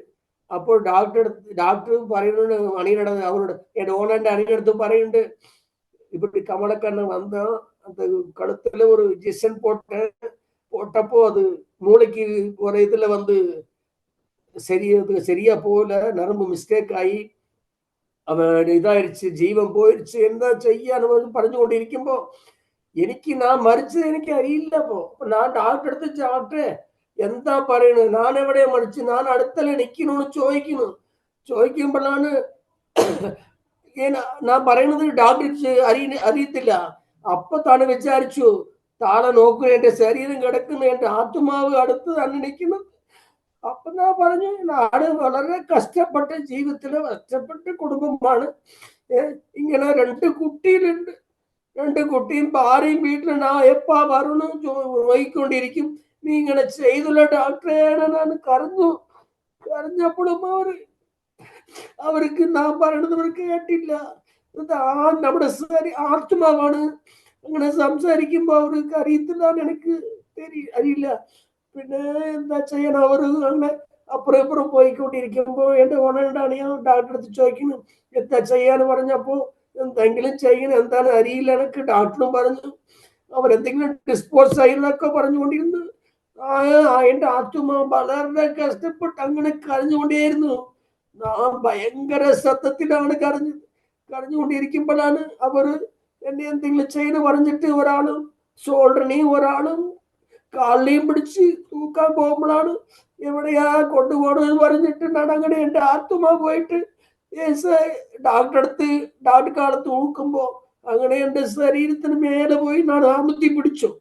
എൻ്റെ ആത്മാവ് പോയി എൻ്റെ ശരീരത്തെ അങ്ങനെ അമുത്തി പിടിക്കുമ്പോഴാണ് എനിക്ക് കണ്ണ് അങ്ങനെ വിളിപ്പ് തട്ടി. അപ്പൊ തന്നെ എൻ്റെ ആത്മാ പോയ ശരീരത്തിൽ ടച്ച് ആയപ്പോ അങ്ങനെ വിളിപ്പ് തട്ടിയപ്പോ ഡോക്ടർ കാലെ പിടിച്ചു തൂക്കിക്കൊണ്ടുവന്ന് കരിയില്ല. ഓണന്റെ അണിയും പറയുന്നു, ഇവ കണ്ണ് വിളിച്ചു അവിടെ പറഞ്ഞപ്പോഴാണ് എങ്ങനെയാന്ന് പറഞ്ഞിട്ട് ഡോക്ടർ ഓടി വന്ന് നോക്കിയപ്പോ എൻ്റെ ഷോൾഡറിന് അങ്ങനെ പടന് പിടിച്ച് അങ്ങനെ മുകളിൽ തൂക്കിയിട്ട് ഓണടുത്ത് അണിയെടുത്തിട്ട് ഒരു ഗ്ലാസ് വെള്ളം കൊണ്ടുപോവാ, വേഗം കൊണ്ടുപോവാന്ന് പറഞ്ഞു. പിന്നെ വെള്ളം കൊണ്ടുവന്ന് അങ്ങനെ കൊടുത്തപ്പോ എനിക്ക് കൈയൊന്നും ബന്ധത്തില്ല, അങ്ങനെ താഴെ കിടക്കുന്ന ഒരു ബാലൻസ് കിട്ടിയില്ല. പിന്നെ വെള്ളം കുറച്ച് അവർ തന്നെ ഡോക്ടർ തന്നെ കുറച്ചായിട്ട് കൊടുത്തു. പിന്നെ ഒരു 5 മിനിറ്റ് വെച്ചിട്ട് ചായ മേടിച്ചിട്ട് വരാൻ പറഞ്ഞു അവരടുത്ത്. പിന്നെ പോയി ചായ മേടിച്ചു വന്ന് കൊടുത്തു. ചായ കുറച്ചായിട്ട് കൊടുത്തിട്ട് പിന്നെ അങ്ങനെ ഒരു മണിക്കൂറുണ്ട് അപ്പടി അവിടെ തന്നെ ഇരുന്നു. എന്താണ് പറഞ്ഞത്, എനിക്ക് എന്താ ഒരു ബാലൻസ് കിട്ടിയില്ല, அப்படியே അങ്ങനെ ഒരു ബാലൻസ് ഇല്ലാതെ പോയ പോലുണ്ടായിരുന്നു. പിന്നെ രണ്ടാളും പിടിച്ചു കൊണ്ടുവന്ന് അങ്ങനെ ഒരു ചെയറിൽ കൊണ്ട് ഇരുത്തിയപ്പോഴാണ് ഇപ്പടിയാണ് പതുക്കെ அப்படியே തലയൊക്കെ പൊട്ടിച്ചു അങ്ങ് തൂക്കി നോക്കിയപ്പോ ഡോക്ടർ പറഞ്ഞു, ഞാൻ വീട്ടിലേക്ക് കൊണ്ടുവന്ന് നിങ്ങൾ വീട്ടിലാക്കാണ് പറഞ്ഞു. വീട്ടിൽ നിങ്ങളോടൊന്ന് ആക്കിയ എൻ്റെ ഭാര്യയൊക്കെ ജീവനൊക്കെ വിടും, വേണ്ട, ഞാൻ പതുക്കെ ഇരുന്നിട്ട് കുറച്ചു നേരം കളിച്ചിട്ട് പോകാ ആണ് പറഞ്ഞപ്പോ ശരിന്ന് പറഞ്ഞു. പിന്നെ അവിടെ തന്നെ ഒരു 3 മണിക്കൂർ ഉണ്ടായിരുന്നു. കടയിൽ എപ്പോഴും 5 മണിക്കാണ് കടയിൽ നിന്ന് ഇറങ്ങും. ആണ് ഒരു 9 മണിയായാലും വീട്ടിൽ പോയത്. ഏன்னா അപ്പൊ ഫോൺ ഇല്ലല്ലോ, സെൽഫോണുകൾ അപ്പൊ ഇല്ല. അപ്പൊ ഫോൺ വിളിച്ച് പറയാണോ, ലാൻഡ് ലൈൻ ഫോൺ ഇവിടെയൊക്കെ അത്രയ്ക്ക് അങ്ങനെ ഇല്ല. എന്തോ 40 രൂപ വാടക കൊടുത്തിട്ടുള്ളൂ, ഫോണ് ലാൻഡ് ലൈൻ എത് അടുത്തൊണ്ടില്ല. പിന്നെ 9 മണിക്ക് വന്നപ്പോഴാണ് ഭാര്യയൊക്കെ കറിഞ്ഞ് എന്താ ചോദിച്ചപ്പോഴും ഒന്നില്ലാന്ന് പറഞ്ഞു. പിന്നെ ഒരാഴ്ച കഴിഞ്ഞിട്ടാണ് പതുക്കെ ഒക്കെ പറഞ്ഞതാണ്. പിന്നെ ആ ജീവൻ കിട്ടാൻ വേണ്ടി എന്താ ഇപ്പൊ ബൈബിൾ നമ്മൾ വാസിക്കുമ്പോഴാണ് എനിക്ക് അറിയുന്നത്, പുഴുതിയിലിരുന്നും കുപ്പയിലിരുന്നും, ബൈബിൾ തമിഴിൽ പറയും, പുഴുതിയിലിരുന്നും കുപ്പയിലിരുന്നും ഞാൻ തൂക്കിയെടുത്തേന്ന് പറയും. அப்பதான் அறிஞ்சு நான் மறிச்சு போய் உடனே புழுதியிலிருந்து തന്നെ நீங்களை தூக்கெடுத்து ഇപ്പൊ അത് അതിനുവേണ്ടി കർത്തനക്ക് എപ്പോഴും ഞാൻ നന്ദി പറയുന്നുണ്ട്. അന്ന് തന്നെ കുട്ടിയെ പ്രസവിച്ച് ടൈം കൊണ്ട് തന്നെ ഞാൻ രക്ഷിക്കപ്പെട്ടത്. ആ രക്ഷിക്കപ്പെട്ടത് തന്നെ അങ്ങനെ ഉണ്ടായിരുന്നപ്പോഴാണ് പ്രസവ കുറച്ച് കുറച്ചായിട്ട് അങ്ങനെ രണ്ട് ആൺകുട്ടികളും അങ്ങനെ വളർത്തിക്കൊണ്ട് വന്നു. അപ്പൊ ഞാൻ എന്താ നേരെ എവിടെ പോയി, തമിഴ്നാട്ടിലെ ഏറ്റവും വലിയ കാലേജ് കോവി മെഡിക്കലാണ്, നേരിട്ട് അവിടെയാണ് പോയിട്ട് എന്താണ് ചോദിച്ചവർ, ഇവള് കൗൺസിലിംഗ് എന്തെങ്കിലും സീറ്റ് മിസ്സായി കഴിഞ്ഞാൽ ആ സീറ്റ് ഞങ്ങൾക്ക് തരോന്ന് ചോദിച്ചു. എന്താ പറയുന്നത്, നിങ്ങൾ ഇങ്ങനെയൊന്നും ചോദിക്കാൻ പാടില്ല, കൗൺസിലിംഗിൽ സീറ്റ് ഗവൺമെന്റിന് കൊടുക്കുന്ന സീറ്റ് ഗവൺമെന്റ് കൊടുക്കും, ഞങ്ങളുടെ സീറ്റിൽ വന്നിട്ട് മാനേജ്മെന്റ് കോട്ടാവിലാണ് 5 ലക്ഷം 6 ലക്ഷം ഡൊണേഷന്, പിന്നെ ഫീസ് വർഷത്തിന് ഫീസൊക്കെ ഉണ്ട്. അപ്പോൾ നീ വന്ന് ഇവിടുന്ന് പുറത്തു പോകണമെന്ന് പറഞ്ഞു. ഇല്ല ഞാൻ ചോദിച്ചുകൊണ്ടേന്നപ്പോൾ ഞാൻ ഇല്ലെങ്കിൽ നീ പോയില്ലെങ്കിൽ ഞാൻ തന്നെ വേറെ ആളെ വിട്ട് വെളിയിൽ അയക്കും എന്ന് പറഞ്ഞു. പിന്നെ ഞാൻ അങ്ങനെ അവിടെ നിന്നിട്ട് വെളിയിൽ പുറത്ത് വന്നിട്ട് KMC കാളേജിന്റെ മുമ്പിൽ തന്നെ നിന്ന് നോക്കിക്കൊണ്ടിരുന്നു. എന്റെ ചെക്കനടുത്ത് ദേവനേശൻ, ആ ദേവനേശനാണ് മുതല് അങ്ങനെ കാട് ഉള്ള പോയി പ്രസവിച്ച ചെക്കനാണ്. ആ ചെക്കൻ പറഞ്ഞാണ്, நம்மளால முடியாதப்பா, கர்த்தர் ஆண்டவரா இயேசு நினைச்சா மட்டும்தான் இங்கே நம்ம படிக்க முடியும் அப்படின்னு തമിഴിൽ പറഞ്ഞപ്പോഴാണ് ശരി നമ്മ പ്രാർത്ഥിക്കാ പറഞ്ഞിട്ട് ഞങ്ങൾ അങ്ങനെ വീട്ടിലേക്ക് പോയി. പിന്നെ ഈ +2 കഴിഞ്ഞ ഒരു 50 ദിവസത്തിന്റെ ഉള്ളിൽ കോളേജിൽ ചേർത്തണം. 45 ദിവസമായി, 5 ദിവസേ ഉണ്ടായിരുന്നു. ഉണ്ടായിരുന്നപ്പോൾ ആ പച്ചക്കറി കടയ്ക്ക് പോയിട്ട് വരുമ്പോഴാണ് ഭാര്യ എപ്പോഴും ഈ കടലയില്ല, വേൽക്കടല ഉരിച്ച് കൊടുത്താൽ കുറച്ച് പൈസ കിട്ടും. അപ്പൊ മോൻ അവിടെ തന്നെ ഇരുന്ന് ഉരിച്ചുകൊണ്ടിരിക്കുന്നു. നോക്കിയപ്പോ എനിക്ക് അങ്ങനെ കരച്ചു വന്നു. നല്ലോണം +2 കൂടെ പഠിക്കുക വെച്ചിട്ട് ഇങ്ങനെയായി കടലൊക്കെ ഉരിച്ചുകൊണ്ടിരിക്കണ്ടല്ലോ എന്ന് പറഞ്ഞിട്ട് ഞാൻ അവിടെ വീട്ടിന്റെ ഉള്ളിൽ വന്ന് കരച്ചുകൊണ്ടിരുന്നു. പിന്നെ അടുത്ത ദിവസം മാർക്കറ്റിലേക്ക് പോയിട്ട് അതിനു മുമ്പിൽ ഞാൻ കെയിൽപ്പാക്കം മർത്തുവ കല്ലൂരി ചെന്നൈ കോളേജിന് ഒരു കത്ത് അയച്ചിട്ടുണ്ടായിരുന്നു, എനിക്ക് ബിഫാമിന് എന്തെങ്കിലും സീറ്റ് കിട്ടണം, പയ്യൻ ചെക്കൻ ബിഫാം പഠിക്കുന്നു പറഞ്ഞു. അപ്പൊ ബിഫാം സീറ്റ് കിട്ടണം വേണ്ടി നിങ്ങൾ എന്തെങ്കിലും ഒരു കോളേജ് നിങ്ങൾക്ക് ഒതുക്കി തരണേന്ന് ചോദിച്ച് ലെറ്റർ കത്ത് അയച്ചിട്ടുണ്ടായിരുന്നു. പിന്നെ മാർക്കറ്റിന്റെ ഉള്ളിൽ പോയിട്ട് അപ്പൊ തന്നെ ഒരു എന്നെ കൂടെ ജോലി ചെയ്യുന്ന ഒരു ചെക്കനടുത്ത് പറഞ്ഞു. ആ ചെക്കനും ചർച്ചിക്ക് പോണവനാണ്. അവിടുത്തെ പറഞ്ഞു, നിങ്ങള് പ്രഭു, അവന്റെ പേര് പ്രഭുവാണ്, പ്രഭു നീ പ്രാർത്ഥിക്ക്, എൻ്റെ വലിയ മോനക്ക് എന്തെങ്കിലും സീറ്റ് കിട്ടണം, ഡൊണേഷൻ കൊടുത്തിട്ട് കോളേജിൽ ചേർത്താൻ പൈസ ഇല്ല ഞങ്ങളടുത്ത്, അതിനാൽ നീ എന്തെങ്കിലും പ്രാർത്ഥിക്ക്, പ്രഭു നീയും പ്രാർത്ഥിക്കും ഞങ്ങളും പ്രാർത്ഥിക്കേണ്ടത് പറഞ്ഞു. പിന്നെ പറഞ്ഞുകൊണ്ടിരിക്കുമ്പോ തന്നെ ഒരു ഫോൺ വന്നു. എൻ്റെ ഒരു ചെറിയ ഫോൺ ഉണ്ടായിരുന്നു. അപ്പോ ഫോൺ വന്നപ്പോ ആരാന്ന് ചോദിച്ചപ്പോ ഞങ്ങൾ ചെന്നൈ കീഴ്പ്പാക്കം മർത്തുവക്കല്ലൂർന്ന് സംസാരിക്കുന്നതാണ്. അപ്പൊ നിങ്ങൾ വന്നിട്ട് നാളെ എന്തായാലും ഇവിടെ ചെന്നൈയിൽ എത്തണം, 10 മണിന്റെ ഉള്ളിൽ എത്തണം, ഈ ഫോണിന് നിങ്ങൾ വിളിക്കാൻ പാടില്ല ആണ് പറഞ്ഞിട്ട്, ഇത് ഓഫീസിന്റെ ഫോണാണ് വിളിക്കാൻ പാടില്ല വെച്ചിട്ട് പറഞ്ഞപ്പോൾ ഞാൻ ശരിയെന്ന് പറഞ്ഞിട്ട് വെച്ചു. അപ്പൊ തന്നെ ഓണെടുത്ത് കുറച്ച് പൈസ ഒക്കെ മേടിച്ചിട്ട് ബസ്സിലൊക്കെ ചെന്നൈക്ക് പോണ ബസ് കയറി അങ്ങനെ പോയി. അവിടെ പോയി ഞങ്ങള് ഇറങ്ങി ആ കോളേജിന്റെ ഉള്ളിൽ പോയി, ആ മർത്തുവ കല്ലൂരി ഓഫീസിന്റെ മുമ്പിൽ പോയപ്പോഴാണ് അവിടെ ഒക്കെ BSc നഴ്സിംഗിന് ലേഡീസിലേക്കാണൊക്കെ സീറ്റ് കൊടുത്തുകൊണ്ടിരുന്നത്. അപ്പൊ ഞങ്ങൾ പോയിട്ട് പോലീസുകാരടുത്ത് ചോദിച്ചു, ഞങ്ങളെ വരാൻ പറഞ്ഞു. ഞങ്ങൾ എവിടെയാ പോകേണ്ടത് ചോദിച്ചപ്പോ ഇവിടെയൊക്കെ ഗേൾസിലേക്കാണ് സീറ്റ് കൊടുക്കുന്നത് BSc നഴ്സിംഗിന്, ഇപ്പൊ ആൺകുട്ടികൾക്ക് സീറ്റൊന്നും ഇന്ന് തരില്ല, പുറത്തു പോന്ന് പറഞ്ഞു. അപ്പൊ ഞാൻ എന്താ ചെയ്യാൻ അറിയാത്ത അങ്ങനെ ഇരുന്നു. പിന്നെ ആ വഴിക്കൂടി പോയി ചുറ്റി അവിടെ വന്ന് പോലീസിനെ അറിയാത്ത പോയി അവിടെ വന്ന് മുകളിലേക്ക് എന്താ ഓഡിറ്റോറിയത്തിന്റെ വാസിന്റെ മുകളിൽ കയറി അങ്ങനെ പോയി ഒരു കണ്ണാടി ഒരു ഗ്ലാസ് ഒക്കെ ഉണ്ടായിട്ടുണ്ടായിരുന്നു. ആ ഗ്ലാസ് വെളിക്കൂടി തന്നെ നോക്കിയപ്പോ ഒരു പെണ്ണ് ഓടുന്നു എഴുതിക്കൊണ്ടിരിക്കുന്നത് കണ്ടപ്പോ ശരി ആരത്ത് ചോദിക്കാൻ അറിയില്ലല്ലോ പറഞ്ഞിട്ട് ആ ഫോൺ വിളിക്കണ്ടാന്ന് പറഞ്ഞ നമ്പറിൽ തന്നെ വിളിച്ചു നോക്കാണ് പറഞ്ഞിട്ട് വിളിച്ചപ്പോ റിങ്ക് പോവോ ഇല്ല സ്വിച്ച് ഓഫ് ആക്കി വെച്ചിട്ടുണ്ടോന്ന് വിചാരിച്ചു. ആണാ റിങ്ക് പോയപ്പോ ഞാൻ നോക്കിക്കൊണ്ടിരിക്കുക, ആ പെണ്ണാണ് ഒരു ഫോൺ എടുക്കുന്നത് കണ്ടു. ആ പെണ്ണ് തന്നെ എന്റെ ഫോണാണ് ആ എടുക്കുന്നത്. അപ്പൊ കണ്ടപ്പോഴാണ്, അപ്പൊ ആ പെണ്ണ് പറഞ്ഞു ആരാണ് ചോദിച്ചപ്പോ ഞാൻ പൊള്ളാച്ചിയിലെന്ത് ദേവനേശന്റെ അച്ഛനാണ്, ദേവനേശൻ ഒരു കത്തയച്ചിട്ടുണ്ടല്ലോ, നിങ്ങൾ വരാൻ പറഞ്ഞില്ലാണ്. അപ്പൊ ആ ഓഡിറ്റോറിയത്തിന് മുമ്പിൽ തന്നെ ഇരിക്കുന്നു പറഞ്ഞപ്പോ ഇല്ല പോലീസ് പുറത്തു പോകാൻ പറയുന്നുണ്ട്, അതിനാൽ നിങ്ങളെ എന്തെങ്കിലും രക്ഷിക്കണമെന്ന് പറഞ്ഞപ്പോ അപ്പൊ ഞാൻ പറഞ്ഞു ആഡിറ്റോറിയത്തിന്റെ ഫസ്റ്റ് സ്റ്റെപ്പിലാണ് നിൽക്കണതെന്ന് പറഞ്ഞപ്പോ ആ പെണ്ണ് അങ്ങനെ തിരിഞ്ഞു നോക്കിയിട്ട് എന്നെ ഉള്ളിൽ വന്നിട്ട് അവർ പറഞ്ഞ വളഞ്ഞ് വിളിച്ചിട്ട് പോയി. പോലീസ് മാറി നിൽക്കാൻ പറഞ്ഞിട്ട് എന്നെ ഉള്ളിൽ വിളിച്ചിട്ട് പോയിട്ട് അവിടെ പോയിട്ട് ഇരിക്കാൻ പറഞ്ഞു. ഇരുന്നപ്പോ പിന്നെ ഭർത്തു കല്ലൂരിന്റെ പെരിയ അധികാരിയുണ്ട്, മൂത്ത അധികാരിയുടെ അടുത്ത് പോയി എന്നെ അടുത്ത് സംസാരിക്കാൻ പറഞ്ഞപ്പോൾ അവരുടെ അടുത്ത് പോയി എന്താ വേണ്ടിയതെന്ന് ചോദിച്ചപ്പോ അപ്പൊ ഞങ്ങൾക്ക് കുട്ടിക്ക് എന്തെങ്കിലും പൈസ നിങ്ങൾക്ക് വളരെ ബുദ്ധിമുട്ടാണ്, പൈസയെ ഒന്നുമില്ല, നിങ്ങൾ എന്തെങ്കിലും ഒരു ഹെൽപ്പ് ചെയ്യണം അങ്ങനെ പറഞ്ഞപ്പോ എന്താ സീറ്റ് കണ്ട് കാണിച്ചപ്പോ ചോദിച്ചപ്പോഴാണ് ബി ഫോമിന് എന്തെങ്കിലും ഒരു സീറ്റ് കൊടുക്കുക സാർ പറഞ്ഞപ്പോഴും ശരി ഒരു ചെക്കനടുത്ത് പറഞ്ഞു എവിടെയൊക്കെ ഈ സീറ്റ് ഉണ്ട്, ബി ഫോമിന്റെ സീറ്റ് ഏത് കാളച്ചക്ക ഉണ്ടെന്ന് ചോദിച്ചു. ആ ചെക്ക ചോദിച്ചു അടുത്ത പ്രാവശ്യം തന്നെ സത്യമംഗലത്തിലെ പത്മാവതി കോളേജിലുണ്ട്, ആ കോളേജിൽ ഇറങ്ങി നമുക്ക് ബി ഫോം സീറ്റ് ചെക്കന് കൊടുക്കാന്ന് പറഞ്ഞപ്പോ സാറ് ആ ശരി ബി ഫോം സീറ്റ് മേടിച്ചോന്ന് പറഞ്ഞപ്പോ ഞാൻ സത്യമംഗലം പറഞ്ഞപ്പോ ഇത് ബാംഗ്ലൂർ പോണ വഴിയിൽ കാട്ടിന്റെ ഉള്ളിലാണ് അതൊക്കെ കോളേജ്. അപ്പൊ ഞാൻ പറഞ്ഞു എന്റെ മകൻ ചെറിയ ചെക്കനാണ്, എവിടെ പുറത്ത് വെളി എവിടെ അയച്ചിട്ടില്ല, അവൾക്ക് ഒരു ഫ്രണ്ടിലില്ല, ഇങ്ങനെ 2 ദിവസം ലീവ് കിട്ടിയാലും എവിടെ അങ്ങനെ പോയിട്ട് തിരിച്ചു വരണതും 2 ദിവസം ആകല്ലോ, വീട്ടിലിരിക്കാനോട് സമയം ഉണ്ടാവില്ലല്ലോ, എന്തെങ്കിലും കോയമ്പത്തൂർ എന്തെങ്കിലും സീറ്റ് കിട്ടിയാൽ കൊടുക്കും സാർ. അങ്ങനെ കൈയെടുത്ത് അവർ വിളിച്ചപ്പോഴാണ് അവര് എന്താ സീറ്റ് വേണം ചോദിച്ചു, സീറ്റ് കൊടുത്ത് പിന്നെ കോയമ്പത്തൂരിൽ വേണം ചോദിക്കുന്നുണ്ട്, അങ്ങനെയൊക്കെ പറഞ്ഞു. പിന്നെ ഞാൻ പിന്നെ കോയമ്പത്തൂരിൽ തന്നെ അവർ സീറ്റ് തരാ പറഞ്ഞിട്ട് നോക്കിയപ്പോ കോയമ്പത്തൂരിലെ ഒരു സീറ്റ് കേട്ട് ഉണ്ടായിരുന്നു.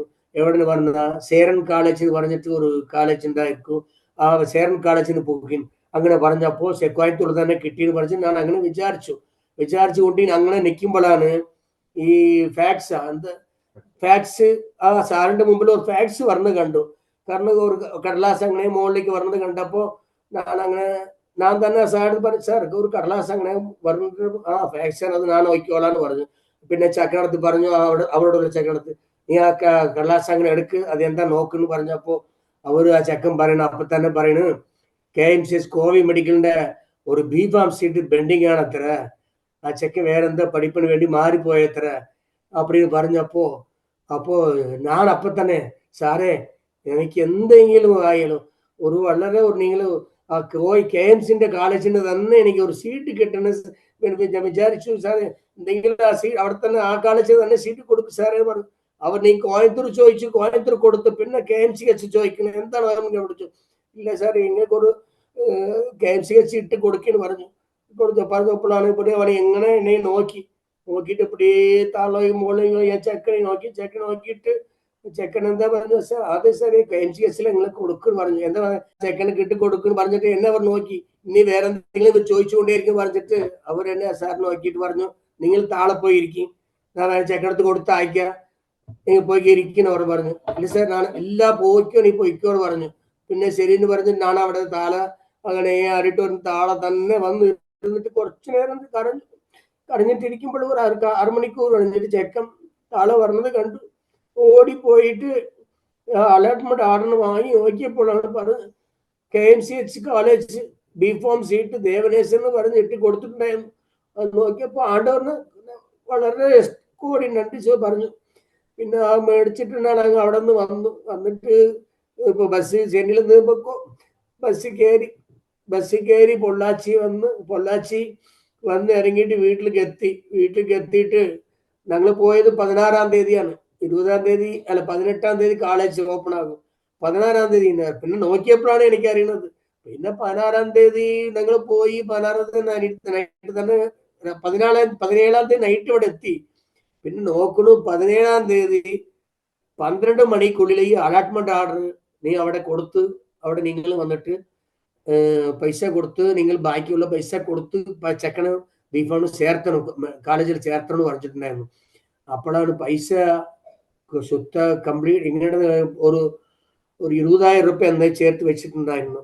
പിന്നെ അവിടെ എന്താ ചോദിച്ചാൽ ഞാൻ പിന്നെ എൻ്റെ ഭാര്യയുടെ ഒരു സ്വർണ്ണം ഉണ്ടായിരുന്നു കളത്തിൽ, ആ സ്വർണ്ണം കൊണ്ടുപോയി ബാങ്കിൽ വെച്ചിട്ട് 30,000 കിട്ടി.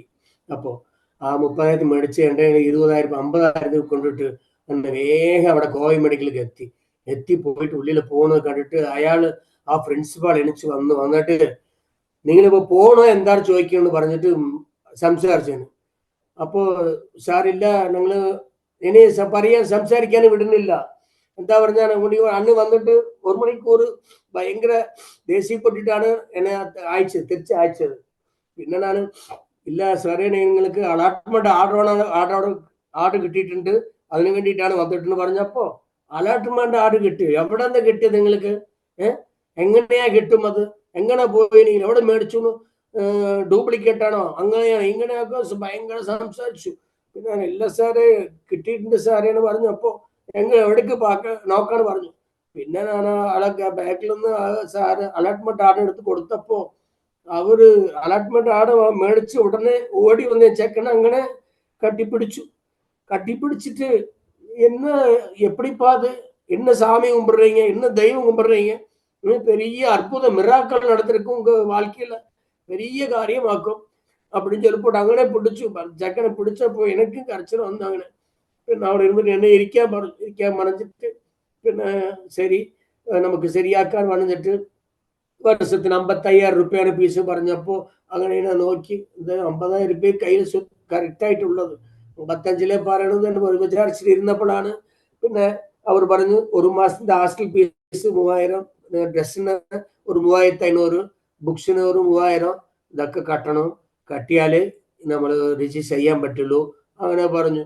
ഞാൻ അങ്ങനെ എന്നിട്ട് ചെക്കണത് മാനോടത്ത് ചോദിച്ചു, എന്താ ചെയ്യാൻ, നമുക്കിപ്പോ ഇവിടെ ആരാ ഹെൽപ്പ് ചെയ്യാൻ ആളുണ്ട്, എന്താ ചെയ്യാൻ പറഞ്ഞിട്ട് അവിടെയും വേദനപ്പെട്ട് കരഞ്ഞപ്പോഴാണ് ഒരു ചെറിയ ഓർമ്മ വന്നപ്പോ ഞാൻ പറഞ്ഞു, ഞങ്ങളുടെ വീട്ടിൽ ആരും പഠിച്ചിട്ടില്ല സാറേ, ഞങ്ങൾ ഫസ്റ്റ് ഗ്രാജുവേറ്റ് ആണ് മോണ് அப்படின்னு പറഞ്ഞു. അതെയോ ശരി, പിന്നെ അപ്പോ അതിന്റെ ഫാം ഉണ്ടോന്ന് ചോദിച്ചു. ഫസ്റ്റ് ഗ്രാജുവേറ്റ്സിന്റെ ഫാം ഉണ്ടോന്ന് ചോദിച്ചപ്പോഴാണ് ഞാൻ അത് എടുത്തു വെച്ചിട്ടുണ്ടായിരുന്നു.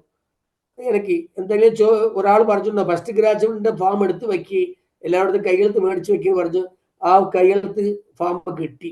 പിന്നെ അത് കൊണ്ടുപോയിട്ടുണ്ട്, അതെടുത്ത് കാണിച്ചപ്പോ പിന്നെ അവർ കൈ കൊടുത്തിട്ട് ഒരു 18,000 രൂപ നിങ്ങൾക്ക് ലെസ് ആകും, 37,000 രൂപയാണ് കോളേജിന്റെ ഫീസ് നിങ്ങൾക്ക് അങ്ങനെ പറഞ്ഞു. ആണ്ടവർക്ക് സ്തോത്രം പറഞ്ഞു. പിന്നെ അവർ ഹോസ്റ്റൽ ഫീസ് 3000, ഡ്രസ്സിന് ബുക്സ് എല്ലാം പോകെ എനിക്ക് എന്താ ബാക്കി ഒരു 5,500 രൂപ ബാലൻസ് കിട്ടിയിട്ടുണ്ടായിരുന്നു. 45,000 ഉള്ളിൽ എല്ലാ കാര്യങ്ങളും കളഞ്ഞു, ഒരു കൊല്ലത്തിന്റെ പൈസ ഒക്കെ കട്ടി. അപ്പൊ താന് ഇപ്പൊ പഴയ ബൈബിൾ പഠിക്കുമ്പോൾ വിചാരിക്കേണ്ടത്, കൊഞ്ചത്തിലെ ഉണ്മയാ ഇരുന്നാൽ അനേകൾക്ക് അധികാരിലാക്കുമെന്ന് പറഞ്ഞില്ല, ആ വാക്യം എനിക്ക് തന്നെ വന്നു. പിന്നെ ആണ്ടവരെ ചെയ്ത ഹെൽപ്പിന് നന്ദി പറഞ്ഞിട്ടാണ് അങ്ങനെ അവിടുന്ന് കോളേജിൽ നിന്ന് ഡ്രസ്സിനും ബുക്സുകളൊക്കെ തൂയിക്കൊണ്ട് ബില്ലിൽ മേടിച്ച് ആ പോണ പ്രാവശ്യം അതേ இடத்துல നിന്ന് പറഞ്ഞില്ല, കർത്തർ യേശു ക്രിസ്തു മാത്രമേ നമ്മൾ പഠിക്കാൻ പറ്റൂ ഇവിടെ നമ്മൾ നനച്ച പൈസ നമ്മുടെ ഇല്ല, നമ്മൾ പഠിക്കാൻ പറ്റില്ല എന്ന് പറഞ്ഞ് ആ സ്ഥലത്തിൽ തന്നെ നിന്ന് അതേ കളച്ചാൻ അപ്പം തന്നെ നോക്കിയിട്ട് കർത്തർക്ക് കൊടാനുകൂടി നന്ദി പറഞ്ഞിട്ട് പിന്നെ ഞങ്ങള് ആഹാരമൊക്കെ കളിച്ചിട്ട് വീട്ടിലേക്ക് വന്ന് ഭാര്യയടുത്ത് പറഞ്ഞപ്പോ ഭയങ്കര എല്ലാവർക്കും സന്തോഷം. അവർക്ക് നന്ദി ചൊല്ലി എല്ലാവരും ഞങ്ങളൊക്കെ പ്രാർത്ഥിച്ചു, നന്നായിട്ട് പ്രാർത്ഥിച്ചു. പിന്നെ രണ്ടാമത്തെ മോനിക്ക് അതുപോലെ തന്നെ ദയാനന്ദൻ, അവന് കോളേജിൽ തന്നെ ഇപ്പൊ കോളേജിൽ പോകാൻ വേണ്ടി പൈസയേ ഇല്ലാതിരുന്നു. അപ്പൊ എവിടെയാ ചേർത്താൻ നല്ല മാർക്ക് ഉണ്ടായിരുന്നു, 476 മാർക്കാണ് +2. ഞങ്ങളെ ഒരു സാറ് ഞങ്ങൾ പറഞ്ഞു, നമുക്ക് വേണമെങ്കിൽ ഒരു കത്തയക്കാം കോളേജിക്ക്, ഏറ്റവും നല്ല കോളേജ് കത്തയക്കാം, മാർക്ക് ഉണ്ട് അത് പറഞ്ഞപ്പോ എവിടെ അയക്കാന്ന് പറഞ്ഞപ്പോ ഈ തഞ്ചാവൂരിൽ തന്നെ ശാസ്ത്ര യൂണിവേഴ്സിറ്റിന്ന് ഒരു വലിയ കോളേജ് ഉണ്ട്, ആ കോളേജിൽ തന്നെ അയച്ചപ്പോഴാണ് അവർക്ക് തിരിച്ച് എന്തെങ്കിലും പറഞ്ഞേ ഇല്ല. പിന്നെ ഒരു ദിവസം ഒരു കത്ത് വന്നു. രണ്ടാമത്തെ ഭാഗം പറഞ്ഞു, എനിക്ക് മെഡിക്കൽ നാനോ ടെക്നോളജി ഡയറക്റ്റായിട്ട് എംടെക്കിന് വിളിക്കുന്നുണ്ട്, ഡൊണേഷൻ ഇല്ലാതെ എന്തെങ്കിലും നമുക്ക് ശരിയാക്കി തരാൻ പറഞ്ഞിട്ടുണ്ടപ്പോൾ ഞാനും മോനും കൂടി അടിച്ച് ഭാര്യ എല്ലാവരും കൂടി ഞങ്ങൾ കോളേജിലേക്ക് പോയി. പിന്നെ 3 കുട്ടികൾ ഭാഗ്യം, ഞങ്ങൾ 3 പേരത്തെ വെച്ച് വളർത്താൻ ഭയങ്കര വിഷമമായിട്ടായിരുന്നു. ആ വിഷമത്തിൽ എന്നെ വന്നിട്ട് എൻ്റെ അമ്മയുടെ ചേച്ചി എൻ്റെ വലിയമ്മ അടുത്ത് എന്നെ കൊടുത്തു. പിന്നെ എൻ്റെ വലിയമ്മയാണ് എന്നെ അങ്ങനെ നോക്കിക്കൊണ്ടിരിക്കുമ്പോഴാണ് വലിയമ്മ അങ്ങനെ ഭയങ്കര വിഗ്രഹ കോട്ടയാണ്. ആ ശബരിമലയ്ക്ക് ഒരു 3-4 വെള്ളമൊക്കെ പോയിട്ടുണ്ട്, രാമേശ്വരം പിന്നെ എവിടെ ഗുരുവായൂർ എല്ലാവിടെയും പോകും. ഗുരുവായൂർ വിഷുവൊക്കെ നേരത്തെ വന്നിട്ട് അവിടെ തന്നെ ഇരുന്ന് ഒക്കെ പൂജയൊക്കെ കളഞ്ഞിട്ടാണ് പോകും. ഭയങ്കര വിഷു. അപ്പോ എൻ്റെ ഭാര്യ ഈ വിശ്വാസത്തിലാണ്, രക്ഷിക്കപ്പെട്ടിട്ടുണ്ട്. അപ്പൊ ഭാര്യ പറയും എന്നടുത്തും, ഭാര്യ എന്നോട് വലിയമ്മ അടുത്തും പറയും, ആണ്ടവരായ യേശു ക്രിസ്തുവാണ് നമ്മുടെ ജീവനുള്ള ദേവൻ. ആ ജൈവനെ തന്നെ നമ്മ വിശ്വസിക്കാൻ പറഞ്ഞപ്പോ ഞങ്ങൾ കേട്ടില്ല. അപ്പോൾ പിന്നെ അപ്പൊ തന്നെ എനിക്ക് എനിക്ക് രക്ഷിപ്പുണ്ടായിരുന്നു. എൻ്റെ വലിയമ്മ കേട്ടില്ല. അപ്പോ ഞാനും തന്നെ പറഞ്ഞപ്പോ പോടാ നീ, അങ്ങനെയൊന്നും പറയാൻ പാടില്ല, നീ പോ, നീ അങ്ങനെയൊക്കെ പറഞ്ഞു, ചീത്ത പറഞ്ഞിരിക്കുമ്പോഴാണ് കുറച്ച് ദേഹത്തിന് സുഖമില്ലാതായി വലിയമ്മയ്ക്ക് സുഖമില്ലാതായപ്പോ അപ്പോ വീട്ടില് പിന്നെ ഏറ്റവും ഭയങ്കര ജീവൻ പോകാനുള്ള ടൈമായി. പിന്നെ ഡോക്ടറിന് ഒരു നഴ്സിനെ വിളിച്ച് ചോദിച്ചപ്പോ എന്തായാലും ഒരു അരമണിക്കൂറിന് മുമ്പിൽ ഈ ഉള്ളില് ഈ അമ്മയെ മരിക്കും അങ്ങനെ പറഞ്ഞു. എന്താ പറഞ്ഞ, യൂറിൻ പോകാതെ വയറൊക്കെ വീങ്ങി ഉണ്ടായിരുന്നു, നല്ലോണം വലുതായിട്ടുണ്ടായിരുന്നു. അപ്പൊ ഞാൻ ശരി അടുത്തുള്ള ബന്ധുക്കാരൊക്കെ വിളിച്ചിട്ട് ഈ വലിയമ്മനെ വലത് സുഖമില്ലാതിരിക്കണതാണ്, ഇപ്പൊ ഡോക്ടർ ഇങ്ങനെ വന്ന് പറഞ്ഞപ്പോഴാണ് ശരി അവരൊക്കെ കാണാൻ വേണ്ടി വന്നപ്പോഴാണ് വലിയമ്മ കുറച്ച് അങ്ങനെ പതുക്കെ സംസാരിക്കുന്നത് കേട്ടു. ആ വലിയമ്മ ഈ രാമേശ്വരത്തിൽ നിന്ന് വരുമ്പോ ഒരു ചെറിയ ചട്ടിയിൽ വെള്ളം കൊണ്ടുവന്നിട്ടുണ്ട്. ഞാൻ മരിക്കുമ്പോ ആ ചട്ടിയിലുള്ള വെള്ളത്തെയും പാല് ഒളിക്കണം, അത് രാമേശ്വരത്തിന്റെ വെള്ളമാണ് പറയും. അപ്പോ ശരി പറഞ്ഞു. അപ്പോ ഈ സമയത്തില് പതുക്കെ വലിയമ്മ എന്താ വിളിക്കുമ്പോ ഞാൻ എന്താണ് പോയി അടുത്തു പോയി ചോദിക്കുമ്പോഴാണ് വലിയമ്മ പറഞ്ഞു, പാസ്റ്ററിനെ വിളിക്ക് അങ്ങനെ പറഞ്ഞു, പ്രാർത്ഥിക്കട്ടെ എന്ന് പറഞ്ഞു. അപ്പോൾ നന്നായി ഞാൻ ആണ്ടുവിനെ സ്തോത്രം പറഞ്ഞിട്ട് വേഗം പോയി ബൈക്ക് എടുത്തിട്ട് പോയി പാസ്റ്ററിനെ വിളിച്ചിട്ട് വന്നിട്ട് പാസ്റ്റർ പ്രാർത്ഥിച്ചു. പ്രാർത്ഥിച്ചിട്ട് കാമണിക്കൂറായി അവർ കഴിഞ്ഞിട്ട് പോയി കുറച്ച് നേരം കഴിഞ്ഞിട്ട് എന്തായി, ആ വെള്ളം ഒക്കെ അങ്ങനെ ഇവര് അടിച്ചു പോയി, കംപ്ലീറ്റ് ആയിട്ട് മരിച്ചു പോകുന്നായി. അമ്മ ജീവൻ കിട്ടി അപ്പൊ തന്നെ വിശ്വാസിച്ചു. എന്താ പറഞ്ഞ, ജീവനുള്ള ദൈവം വന്നിട്ട് ആണ്ടവരാ യേശു ക്രിസ്തുവാണ്. ഞാൻ ഇന്ന് വരെ വിചാരിച്ച ഏത് ദൈവം എനിക്ക് ഇത് കിട്ടിയിട്ടില്ല, എനിക്ക് ജീവൻ കൊടുത്തില്ല എന്ന് പറഞ്ഞിട്ട് യേശു ക്രിസ്തു എനിക്ക് ജീവൻ കൊടുത്തു പറഞ്ഞിട്ട് ആ അമ്മ തന്നെ ശരി എനിക്ക് അപ്പൊ തന്നെ ജ്ഞാനസ്ഥാനം കൊടുക്കണം പറഞ്ഞു. അപ്പൊ തന്നെ ഞങ്ങളെല്ലാം ചെയ്തിട്ട് അമ്മയ്ക്ക് ഫ്ലീസിങ് ഡബിൾ ഉണ്ടായിരുന്നു. വലിയമ്മയ്ക്ക് ഫ്ലീസിങ് എന്ന് പറഞ്ഞാൽ ഭയങ്കര ഫ്ലീസിങ് ആണ്, മൂച്ചു വിടാനേ ബുദ്ധിമുട്ടാണ്. ആ പാസ്റ്റ് വന്ന് ചോദിച്ചു എങ്ങനെയാ കൊടുക്ക, ഈ മാർഗഴി മാസത്തിൽ നല്ല തണുപ്പുണ്ടാകും, വെള്ളത്തിൽ പോയി കൊടുക്കുമ്പോ ആ അമ്മ തന്നെ അപ്പൊ തന്നെ എന്തെങ്കിലും ആകുമെന്ന് വിചാരിച്ചു. അപ്പൊ പാസ്റ്റ് പറഞ്ഞില്ല, നമുക്ക് കൊണ്ടുപോയി ജ്ഞാനസ്ഥാനം ചോദിക്കുമ്പോ അപ്പൊ തന്നെ കൊടുക്കണം. അപ്പൊ എന്തെങ്കിലും ജീവൻ പോയി കഴിഞ്ഞാൽ നമുക്ക് കർത്തന്റെ ഉള്ളിൽ തന്നെ ഇരിക്കുന്നു പറഞ്ഞിട്ട് ഞങ്ങള് ശരിന്റെ ആറ്റില് അവിടെ പോയി ഒഴുകണ അവിടത്തിൽ പോയിട്ട് വെള്ളത്തെ തൊട്ട് നോക്കുന്നു, ഐസ് കെട്ടി ഉണ്ടായിരുന്നു. പിന്നെ നാനും എൻ്റെ ഭാര്യയും എൻ്റെ വലിയമ്മയും 3 ആളും കൂടിയിട്ടാണ് ജ്ഞാനസ്ഥാനം എടുത്തത്. പിന്നെ ശരി ചുപ്പോട്ട് വലിയമ്മയാണ് ഫസ്റ്റ് കൊടുക്കേണ്ടത് എന്ന് പറഞ്ഞിട്ട് പാസ്റ്ററും പിന്നെ ഒരു അസിസ്റ്റന്റ് ഒരു പാസ്റ്റർ ഉണ്ടായിരുന്നു, അവരും 2 ആളും കൂടി വിളിച്ചിട്ട് ഉള്ളിൽ ആറ്റില് ഈ വെള്ളത്തിന് ഉള്ള ആഴത്തിന് കൂട്ടിയിട്ട് പോയിട്ട് അങ്ങനെ ഞാൻ സാധനം കൊടുത്ത് എണിച്ചപ്പോ വലിയമ്മ അങ്ങനെ തലയൊക്കെ ഇതാക്കിയിട്ട് ആ ഫ്ലീസിങ് ടബിള് അപ്പൊ തന്നെ എവിടെ പോയിനെ അറിയില്ല. ആ അങ്ങനെ അപ്പൊ തന്നെ മുകളിലേക്ക് അങ്ങനെ കയറി വന്ന് എന്തിനാ നോയിക്കൊണ്ടിരിക്കുന്നത്, നീയും പോയി അണസാൻ എടുക്കണം അങ്ങനെ പറഞ്ഞു. അപ്പൊ തന്നെ പറഞ്ഞു ശരി വലിയമ്മയ്ക്ക് അപ്പൊ തന്നെ ഭേദം കിട്ടി, സുഖത്തെ ഒരു ജീവൻ കൊടുത്തു. പിന്നെ ഞാനും 1994 എൻ്റെ കല്യാണം കഴിഞ്ഞത്, 96 രക്ഷിക്കപ്പെട്ടു, 2001 ഞങ്ങൾ ജ്ഞാനസ്ഥാനം പെട്ടത്. പിന്നെ അവിടെ 3 ആളും ജ്ഞാനസ്ഥാനം എടുത്തിട്ടാണ് ഈ പാസ്റ്റ് പിന്നെ പന്തി കൊടുക്കാൻ പറഞ്ഞു. അപ്പോൾ മാസത്തിന് ഒരു പ്രാവശ്യം പന്തി, ശരിക്കും ഒരു 3 മാസം പന്തി എടുത്തു വലിയമ്മ. 3 മാസം പന്തിയൊക്കെ എടുത്തിട്ട് ഈ കർത്തർമേശ എടുത്തു. 3 മാസം കഴിഞ്ഞിട്ട് അടുത്ത 2 ദിവസം കഴിച്ച് രാവിലെ നേരത്തെ ഒരു 5 മണി ഉണ്ടാകും. ഞാൻ എപ്പോഴും 4 മണി 4:30 മണി 5 മണിക്ക് ഞാൻ പച്ചക്കറി മാർക്കറ്റിൽ പോകും. അപ്പം ഭാര്യയുടെ പറഞ്ഞിട്ട് ഞാൻ പോകുമ്പോഴാണ് വലിയമ്മയുടെ അടുത്ത് പറഞ്ഞു, ഞാൻ പോയിട്ട് പറഞ്ഞു. അപ്പോൾ ഓ ശരി പറഞ്ഞു. അപ്പൊ ഞാൻ പോയി അടുത്ത സെക്കൻഡ് ഒരു 2 മിനിറ്റ് കഴിഞ്ഞിട്ട് ഭാര്യനെ വിളിച്ചു അത്ര വലിയമ്മ. പത്മജ ഇവിടെ വാ വാന്ന് പറഞ്ഞു അത്ര. അപ്പൊ എന്താ അത്തേന്ന് പോയി ചോദിച്ചപ്പോഴാണ് വാതിലിന് മുൻപിൽ ഒരു മൂന്ന് പേർ നിൽക്കുന്നുണ്ട്. വൈറ്റ് ഡ്രസ്സൊക്കെ ഇട്ടിട്ട് കൈബിള് ഈ പരിശുദ്ധ വേദാഹമൊക്കെ വെച്ച് നിൽക്കുന്നുണ്ട്. ആ വാതിൽ തുറന്ന് അവർ ഉള്ള വിളിക്കുന്നു പറഞ്ഞപ്പോഴാണ്. അപ്പോ എന്റെ ഭാര്യ ഒന്ന് നോക്കിയപ്പോ അവിടെ ഒത്തിരി ഇല്ലല്ലോ ആണ് പറഞ്ഞപ്പോ, இல்ல இதுன்னு நிக்கிறான் உங்க முன்னாடிதான் நிக்குது, நீ பாரு, நீ அவங்களை உள்ள கூப்பிடு அப்படி പറഞ്ഞപ്പോ, ഇല്ലത്ത ഞാൻ എല്ലാവരുടെയും നോക്കി ആരില്ല അവിടെ ഇല്ലാന്ന് പറഞ്ഞപ്പോഴാണ് ശരിഞ്ഞ് പറഞ്ഞിട്ട് എന്റെ ഭാര്യ അങ്ങനെ കഥ വാതിൽ അടച്ചിട്ട് ഉള്ളില് രണ്ടാമത്തെ റൂം അങ്ങനെ കിടക്കുമ്പോ ഒരു സൗണ്ട് കറക്കുന്ന സൗണ്ട് കേട്ടത്ര പോയി ആ റൂമില് വലിയമ്മന്റെ റൂമിൽ പോയി നോക്കുമ്പോ ജീവൻ അപ്പൊ തന്നെ പോയത്. ആമേ. അപ്പോ ഈ 3 മാസത്തിന് മുമ്പിൽ മരിച്ചിട്ടുണ്ടെങ്കിൽ ഈ അമ്മ വന്നിട്ട് ആണ്ടവർ അറിയാതെ മരിച്ചു പോയിട്ടുണ്ടാകും. ആണാ ഇവിടെ 3 ജ്ഞാനസ്ഥാനം കിട്ടി, 3 ഇത് എടുത്തു, അപ്പം പുഷിച്ചിട്ട് പിന്നെ തന്നെ ജീവൻ വന്ന് 3 ആൾ വന്നിട്ടാണ് വിളിച്ചത്. അവരാണ് ജീവനെ കൊണ്ടുപോയത്. അതിനുവേണ്ടി കർത്തന് കോടാനകോടി നന്ദി പറഞ്ഞു. സ്തോത്രം. പിന്നെ എന്നോട് കുടുംബം, പിന്നെ ഞങ്ങൾ ഇവിടെ മാർക്കറ്റിൽ തന്നെ എங்களுக்கு നല്ല പേരുണ്ടായിരുന്നു. നല്ല ഇവൻ ചെറുത് തൊട്ട് എല്ലാ കടകളും പൊള്ളാച്ചി മാർക്കറ്റ് തന്നെ ഏറ്റവും എന്നെ എല്ലാവർക്കും വിശ്വാസമായി. എന്താ പറഞ്ഞ എപ്പോഴും ചിരിച്ച മുഖത്തോട് തന്നെ ഇരിക്കും, നന്നായിട്ട് സംസാരിക്കുന്നുണ്ട്. യാരടുത്തും ഒരു കോവപ്പെടാനോ ദേഷ്യപ്പെടാനോ എവിടെയും പോയില്ല, ആരും തല്ലാനോ പിടിക്കാൻ എവിടെയും പോയില്ല. ആരെങ്കിലും എന്നെ ദേഷ്യപ്പെട്ടാലും ഞാൻ അങ്ങനെ മിണ്ടാതിരിക്കും. പിന്നെ അവരൊക്കെ വന്നിട്ടാണ് സമാധാനം പറയും.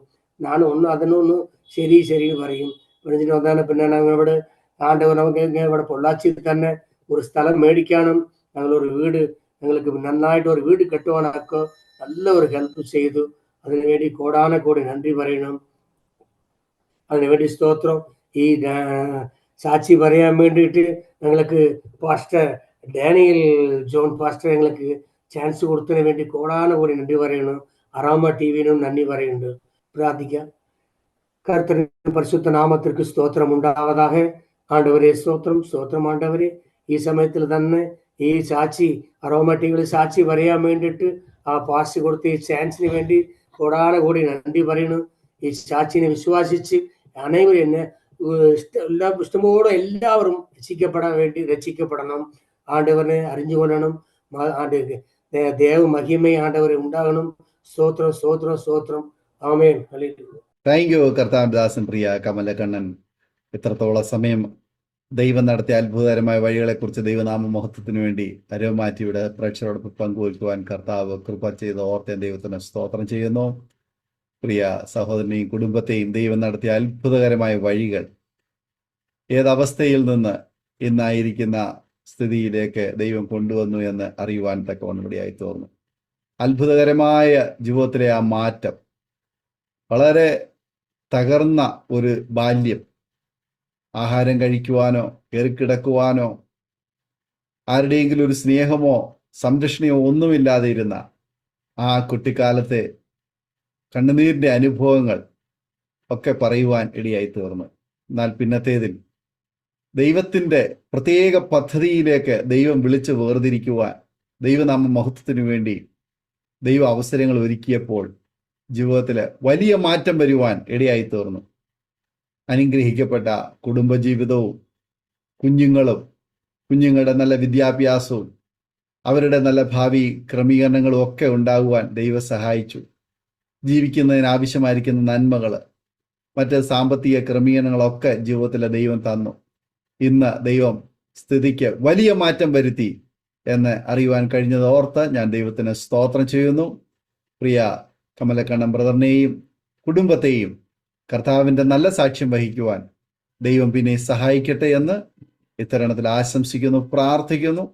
അരോമാറ്റിയുടെ പ്രേക്ഷകർക്ക് ഈ സാക്ഷ്യം ഒരു വേറിട്ട അനുഭവമായി തീർന്നുവെന്ന് ഞങ്ങൾ വിശ്വസിക്കുന്നു. നിങ്ങളുടെ പ്രിയപ്പെട്ടവർക്ക്, സുഹൃത്തുക്കൾക്ക് ഷെയർ ചെയ്ത് കൊടുക്കുക. അവരും കേട്ട് അനുഗ്രഹിക്കപ്പെടട്ടെ. അതിലൂടെ ദൈവനാമം മഹിമപ്പെടുവാൻ ഇടയായിത്തീരുമല്ലോ. മാത്രമല്ല നിങ്ങളുടെ വിലയേറിയ അഭിപ്രായങ്ങളും നിർദ്ദേശങ്ങളും കമന്റ് ബോക്സിൽ രേഖപ്പെടുത്താം. സ്ക്രീനിൽ കാണുന്ന വാട്സാപ്പ് നമ്പറിൽ ഞങ്ങളെ വിവരം അറിയിക്കാം. എല്ലാ തിങ്കളാഴ്ചയും രാത്രി അരോമ ടിവിയിൽ സാക്ഷ്യം പറഞ്ഞ പ്രിയപ്പെട്ടവരോടൊപ്പം പ്രാർത്ഥിപ്പാൻ അവസരമുണ്ട്. അതിനായി നിങ്ങളെ ക്ഷണിച്ചുകൊള്ളുന്നു. അടുത്ത അനുഗ്രഹിക്കപ്പെട്ട സാക്ഷ്യവും വചനചിന്തയുമായി നാം വീണ്ടും കൂടി കാണുമ്പോഴേയും എല്ലാ പ്രിയപ്പെട്ടവർക്കും good bye. God bless you all. Amen. ഓർമ്മയുടെ മനോരഥത്തിൽ മായാത്ത ഓർമ്മയ്ക്കായി അരോമ മാട്രിമോണിയിൽ നിന്നും ജീവിത പങ്കാളിയെ കണ്ടെത്തൂ. നിങ്ങൾ ഒരു ക്രിസ്തീയ ജീവിത പങ്കാളിയെ അന്വേഷിക്കുകയാണോ? അതോ മക്കൾക്ക് അനുയോജ്യമായ ഒരു തക്ക തുണയ്ക്ക് വേണ്ടി പ്രാർത്ഥിക്കുന്ന വ്യക്തിയാണോ? എങ്കിൽ അരോമ മാട്രിമോണി നിങ്ങൾക്ക് വേണ്ടിയാണ്. ഇന്നു തന്നെ സൗജന്യമായി രജിസ്റ്റർ ചെയ്യൂ. അരോമ മാട്രിമോണിയുടെ പ്രത്യേകതകൾ: രജിസ്ട്രേഷൻ തികച്ചും സൗജന്യം. ലോകത്തെവിടെയുമുള്ള അനുയോജ്യമായ ക്രിസ്തീയ ജീവിത പങ്കാളിയെ തിരഞ്ഞെടുക്കാം. വിവാഹം നടക്കുന്നതുവരെ സർവീസ് ലഭിക്കുന്നു. ഏറ്റവും ചെറിയ പാക്കേജുകളും തിരഞ്ഞെടുക്കാം. അരോമ മാട്രിമോണി നിങ്ങൾക്കായി ഒരുക്കുന്നു വിവാഹം പരമാനന്ദം. Email aroma matrimony2020@gmail.com